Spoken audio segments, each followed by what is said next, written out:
dentro do parênteses, um país se faz com homens e livros, mas nós, ainda hoje, no século XXI, entre nosso país as 10 economias mais poderosas do planeta, um país que é admirado pela capacidade econômica da natureza, nosso país, Brasil, em 2018 ainda tem 13 milhões de homens e mulheres com mais de 15 anos de idade que não leem o lema da própria bandeira. Nós estamos falando aqui de literatura, obras, mas nosso lema, que é ordem e progresso, não é lido por 13 milhões de pessoas com mais de 15 anos de idade que são analfabetizados. Essas pessoas não leem o lema da bandeira, ordem e progresso. Isso é uma coisa sempre a ser pensada, especialmente por uma razão. O Brasil tem questões sérias na área de educação. Algumas delas estão sendo trazidas à tona como sendo as questões essenciais.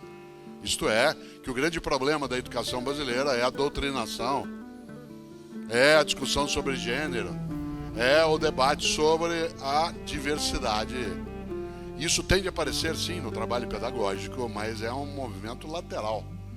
Há uma essencialidade na discussão sobre projetos de educação que passa exatamente pela função concreta da escola, que é a formação de base científica, de solidariedade social, a ideia de não retenção ou evasão de pessoas, aquilo que é concreto no cotidiano. Não que eu despreze temas dessa natureza que precisam constar, sim, né, do trabalho pedagógico, mas essa não é a questão central na nossa nação. E é um desvio de reflexão quando se caminha, né, nessa direção. E o mais curioso é que num país como o nosso ainda há muita gente que é analfabetizada, né? E nesse sentido é necessário cautela, porque nós somos um país ainda com muito preconceito em relação a quem não teve a condição de ser alfabetizado. Eu nunca conheci alguém analfabeto que o fosse por decisão exclusiva.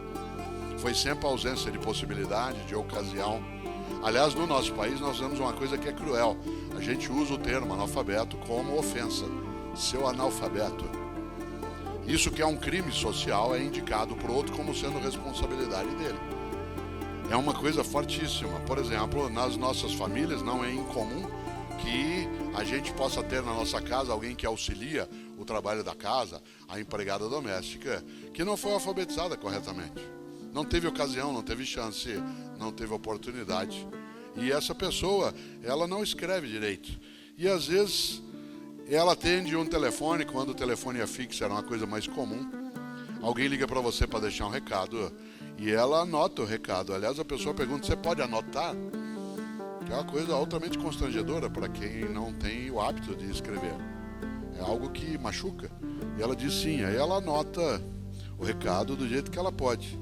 E às vezes o filho da dona da casa ou do dono chega em casa, vê o recado anotado daquele jeito, meio torto, com desvios de gramática e sintaxe, e sai rindo, correndo para contar para a mãe, falando, mãe, olha como é que a Maria anotou o recado. E os dois dão risada. Riem de quê? Da miséria humana, riem da exclusão, riem daquilo que é a falsa capacidade de uma riqueza que é aparente em várias coisas.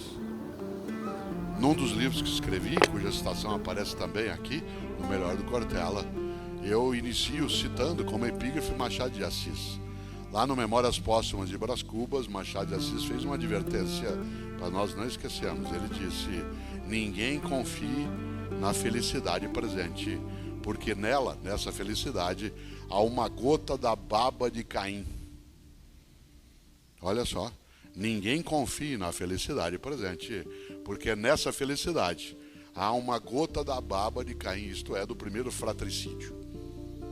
A ideia de uma felicidade que se constrói à base da exclusão, da segregação, da exploração. Interessante, isso que é recusável. E quando alguém recusa, que é uma expressão de ser um humanista, você é chamado de comunista.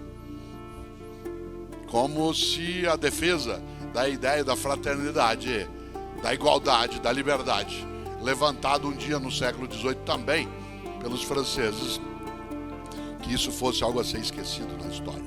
Ao contrário, é isso que impede a noção de igualdade, de liberdade, de fraternidade, que a gente esgote e apodreça a nossa própria humanidade. E a literatura, ela permite que a gente caminhe para dentro de um mundo de igualdade, liberdade e fraternidade, ou não. Não é qualquer livro que é bom. Não é qualquer livro, não estou falando bom por conta de bem ou mal escrito, mas você tem livros que também contribuem para o fratricídio, como Mein Kampf, né, o Minha Luta, do Adolf Hitler, e outras obras trazidas aí cujo sentido é a exclusão, o descarte, a negação. E é curioso porque quando a gente lembra dessa condição, é necessário entender que é cautela quando a gente ri de alguém que não é alfabetizado. Às vezes, quando algum adversário meu de ideias, e eu os tenho e preciso tê-los, eu também sou adversário de outras pessoas, né, no campo das ideias, seja na política, na filosofia. Às vezes, quando essa pessoa quer me ofender, uma ou outra, para me ofender, ela diz assim: o Cortella é um analfabeto funcional.